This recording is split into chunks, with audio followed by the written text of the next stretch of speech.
India voice, आपकी सोच, आपकी आवाज। नमस्कार, मैं हूं समृद्ध मिश्रा और आपका स्वागत है इंडिया वॉइस पर। वक्त हो चला है हमारी खास पेशकश रिपोर्टर्स लाइव का। योगी सरकार के परिवहन मंत्री दयाशंकर सिंह समेत 15 लोगों पर गिरफ्तारी वारंट जारी किया गया है। इस खबर पर विस्तार से जानकारी दे रहे हैं हमारे संवाददाता मोहम्मद आसिफ। योगी सरकार के परिवहन मंत्री दयाशंकर सिंह की मुश्किलें बढ़ती दिख रही हैं। सीजेएम कोर्ट ने मंत्री दयाशंकर सिंह समेत 15 लोगों के खिलाफ गिरफ्तारी वारंट जारी किया है। यह मामला 10 साल पुराना है। दरअसल वर्ष 2015 में बलिया के सदर कोतवाली क्षेत्र के माल गोदाम चौराहे के समीप मंत्री दयाशंकर सिंह समेत कई लोगों ने मार्ग को अवरुद्ध कर दिया था, जिससे लोगों को काफी परेशानियों का सामना करना पड़ा था। इस मामले में मंत्री दयाशंकर सिंह समेत 17 नामजद व 150 अज्ञात लोगों के खिलाफ कोतवाली में एफआईआर दर्ज कराई गई थी।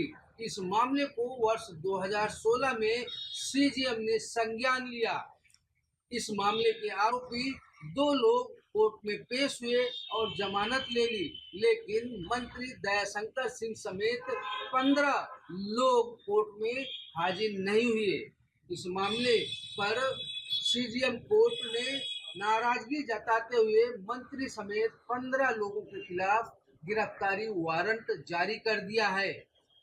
सीजेएम शैलेश कुमार पांडे ने साफ तौर पर कहा है कि जो भी आरोपी हैं उनको गिरफ्तार कर कोर्ट में पेश किया जाए। फिलहाल अब देखना यह होगा कि गिरफ्तारी वारंट के बाद मंत्री दयाशंकर सिंह कौन सा कानूनी दांव पेच खेलते हैं, यह समय ही बताएगा।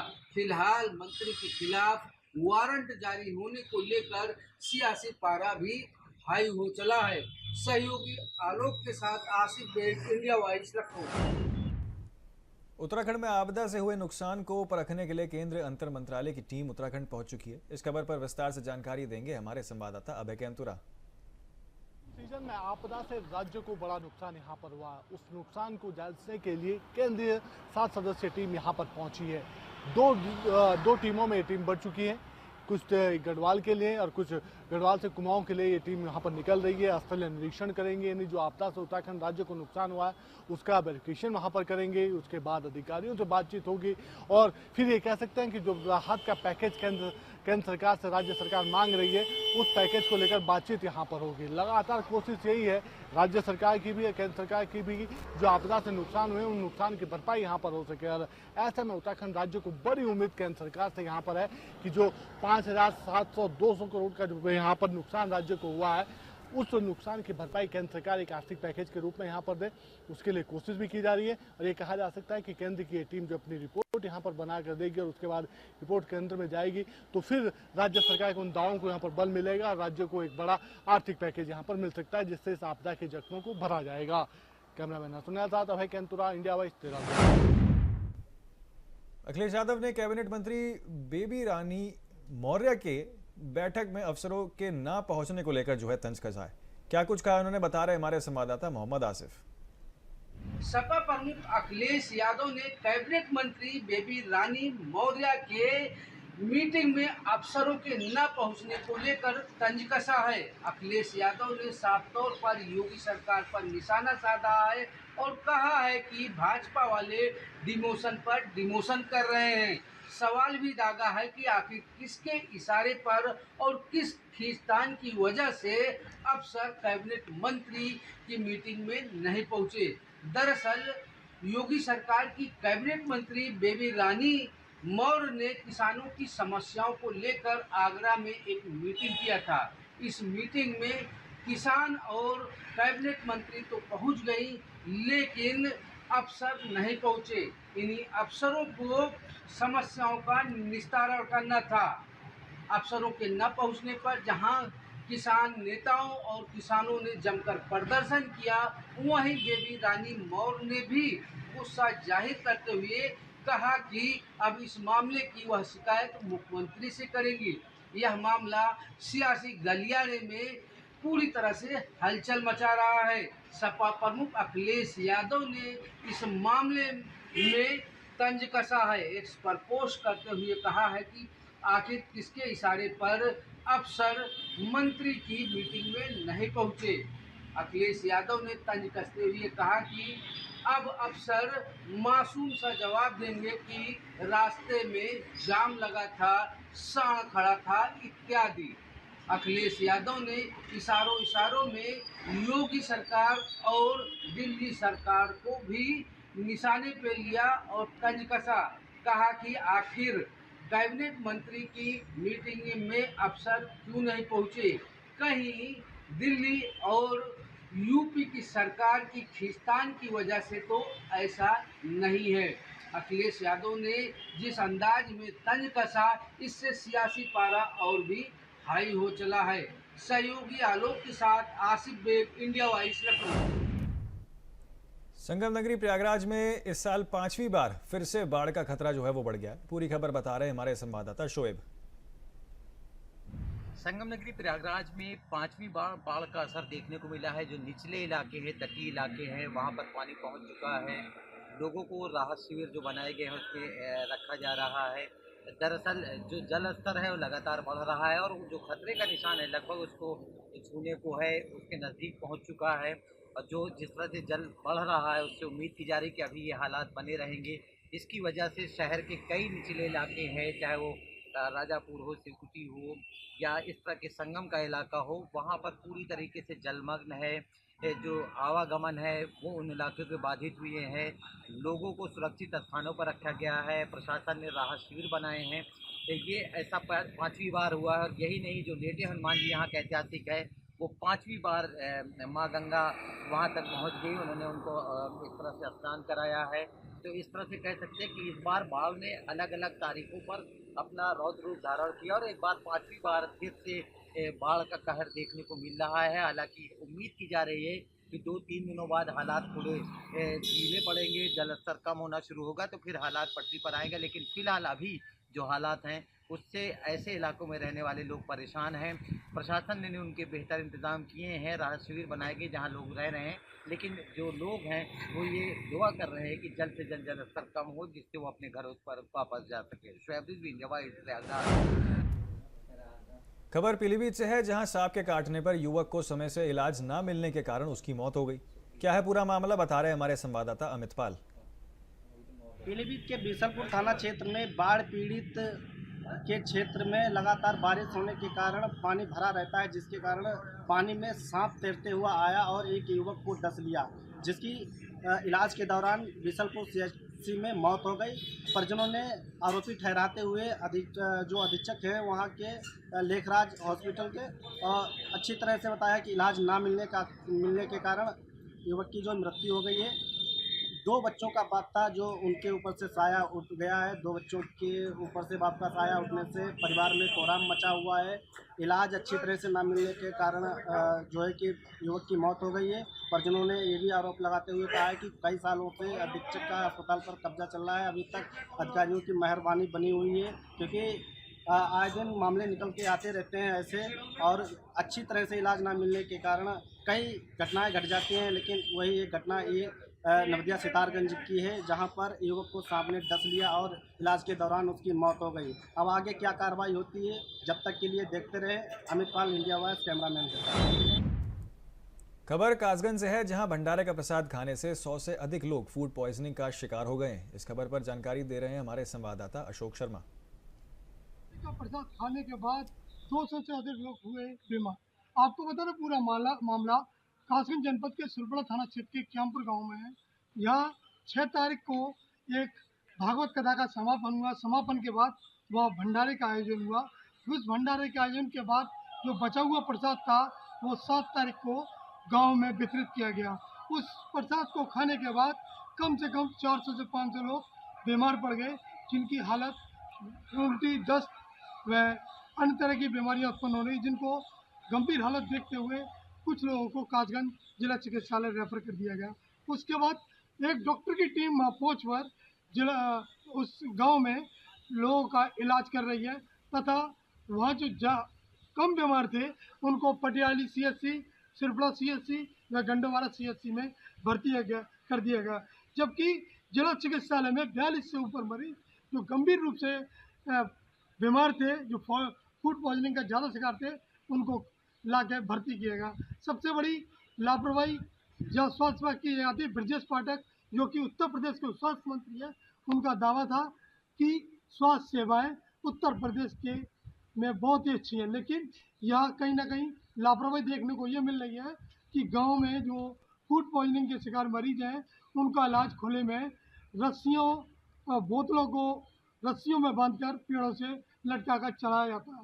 तो कहीं ना कहीं स्वास्थ्य विभाग की लापरवाही सामने नजर आ रही है। खासगंज से इंडिया वॉच के लिए अशोक शर्मा। खबर सरायकेला से है, जहां घनी आबादी में शराब दुकान के विरोध में महिलाओं ने विरोध प्रदर्शन किया है। क्या है पूरा मामला, बता रहे हैं हमारे संवाददाता अकबर। चांडिल प्रखंड में इन दिनों महिलाओं का उग्र देखने को मिल रहा है। जी हां, महिलाओं ने आज शराब दुकान पे धरना बोल दिया। धरना इसलिए बोला कि शराब दुकान बस्ती इलाके में खुला और उस शराब दुकान से अड्डेबाजी भी बढ़ता चला गया। आसपास के लोगों को शराब दुकान खुलने के बाद काफी परेशानियों का सामना करना पड़ रहा है। आने जाने वाले लोगों को छेड़खानी हो रही है। शराब के नशे में एक दूसरे को लोग जो है मारपीट पे उतारू हो रहे हैं और आने जाने वाली महिलाओं को भी काफी परेशानी हो रही है। लगातार विरोध के बाद भी शराब दुकान चलता रहा और आज सभी महिलाएं शराब दुकान के पास ही धरने पे बैठ गई और ये मांग करने लगी, जब तक ये शराब दुकान नहीं हटेगा तब तक महिलाएं यहाँ पे धरना पे डटी रहेगी।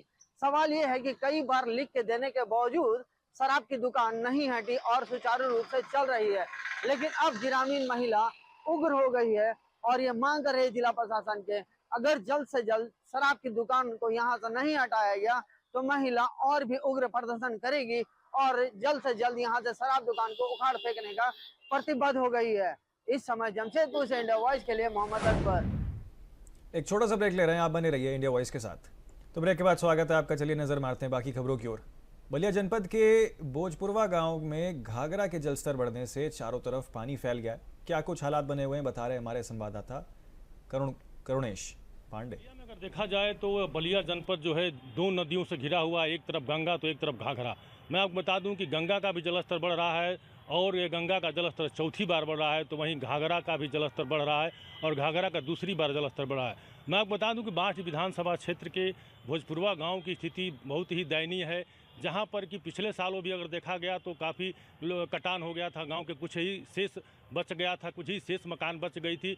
लेकिन इस बार भी अगर देखा जाए तो जो पानी बाढ़ का आया हुआ है और उससे भी कटान हो रही है, जिसको लेकर के वहाँ इस समय भी महज उस गांव से 50 मीटर की दूरी पे अगर देखा जाए तो घाघरा बह रही हैं, जिसको लेकर के वहाँ के जो ग्रामीण है वो काफ़ी दहशत में हैं और वो अपने हाथों से जो बनाया हुआ आशियाना था, उनका अपना घर था, एक एक ईंट वो जोड़ करके कहीं ना कहीं जो है मेहनत से बनाए थे, जिसको जो है वो अपने हाथों से ही अब उसको उजाड़ रहे हैं, उजाड़ करके और अपने किसी साधन से जो है कहीं सुरक्षित स्थान पर उसको ले जा रहा है। लेकिन वहीं अगर देखा जाए तो वहाँ के गांव के जो लोग हैं उनको इस तरह की परेशानी का सामना करना पड़ रहा है कि अगर रोज़मर्रा की अगर चीज़ की ज़रूरत पड़ती है तो नाव से करीब 3 से 4 किलोमीटर उनको उस पानी से जो है पानी से हो करके और जाना पड़ता है, जहाँ तब जाके कुछ ऐसा मार्केट मिलता है जहाँ से कि वो अपना रोज़मर्रा का सामान खरीद के ले आते हैं। लेकिन उन लोगों का साफ तौर पे कहना है कि भाई ये जो गांव जो बचा हुआ था अब ये गांव नहीं बचेगा और जो अगर इसमें जो भी हम लोग बचा सकते हैं अपने हिसाब से हम लोग अपने हिसाब से इसको तोड़ रहे हैं, तोड़ करके और जो भी इसमें से सामग्री जो भी चीज़ें मिल रही है मैं उसको लेकर के सुरक्षित स्थान पर जा रहा है। लेकिन उनका साफ तौर पे प्रशासन पर भी आरोप लगा रहे हैं कि कहीं से भी अगर देखा जाए तो प्रशासन के तरफ से हम लोगों की कोई मदद नहीं मिल पा रही है, जिससे हम लोगों को काफ़ी परेशानियों का सामना भी करना पड़ रहा है।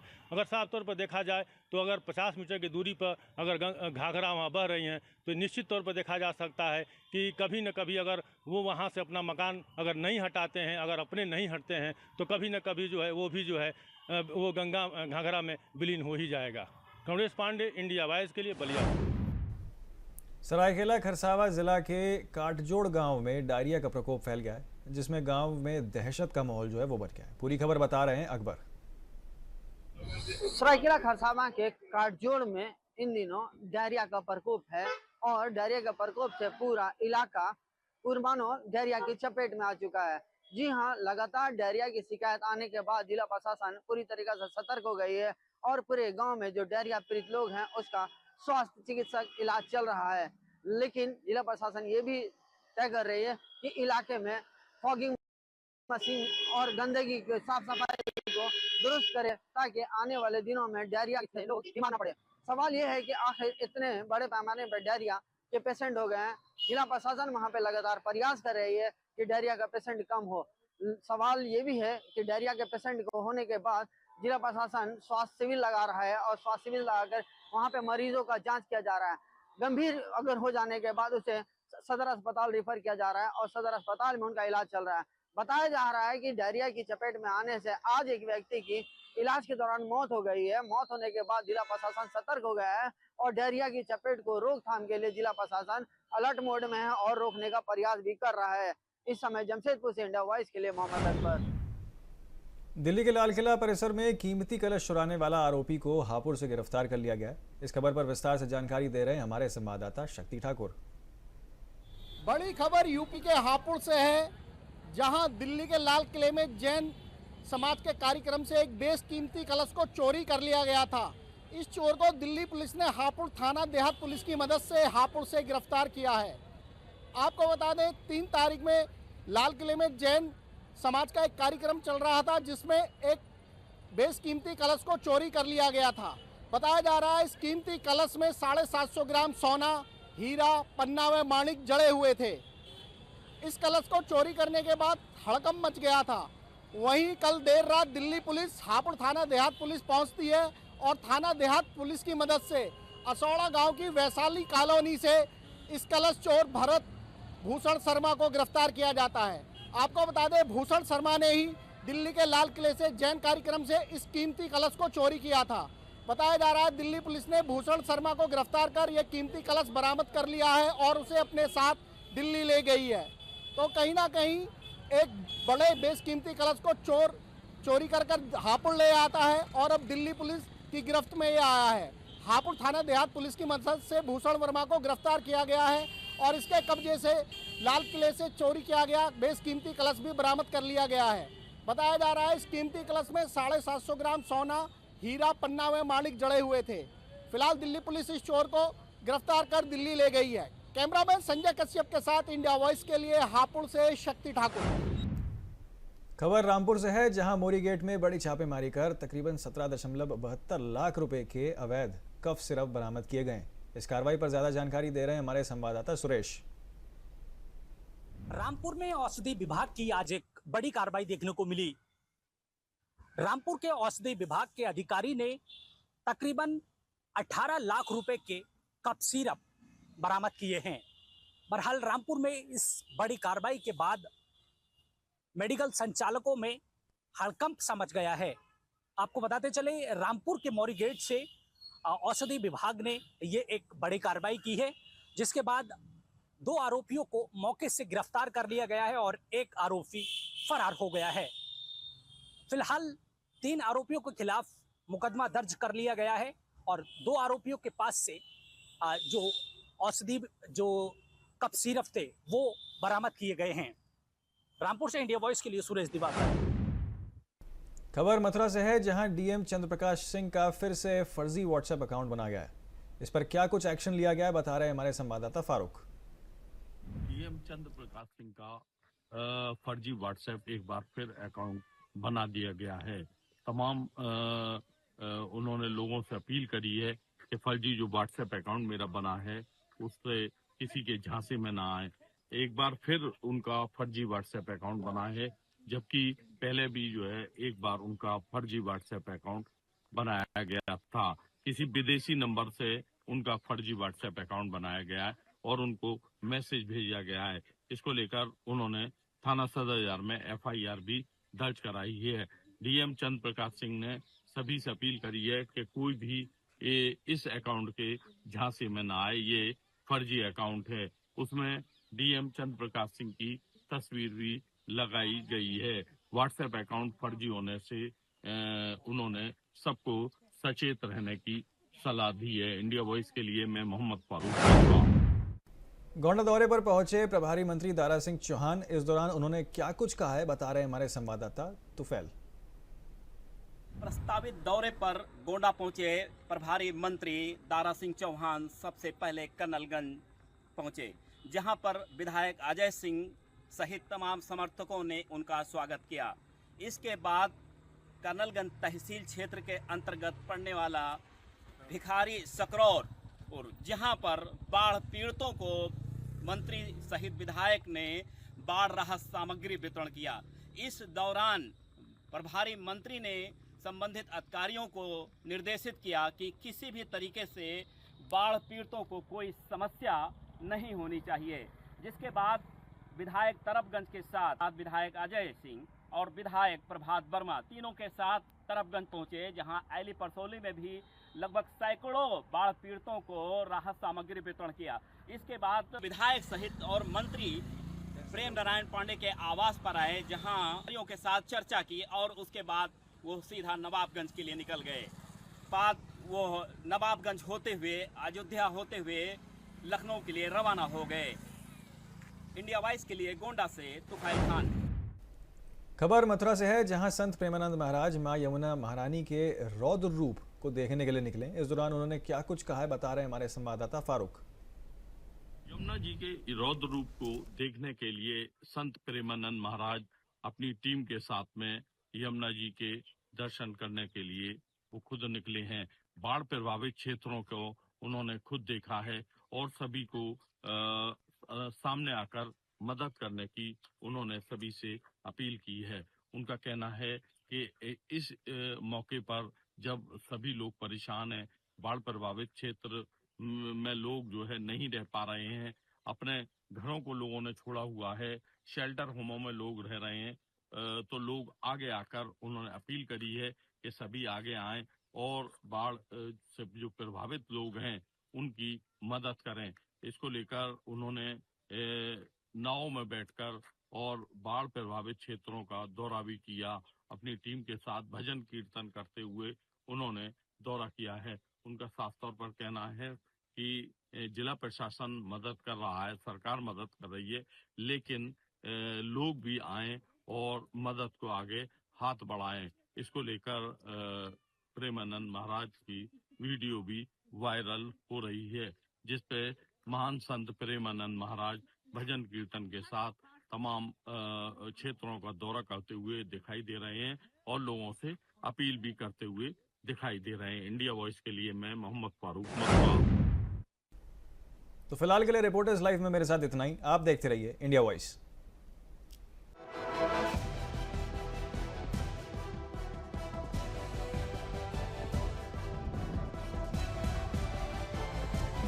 इंडिया वॉइस, आपकी सोच, आपकी आवाज।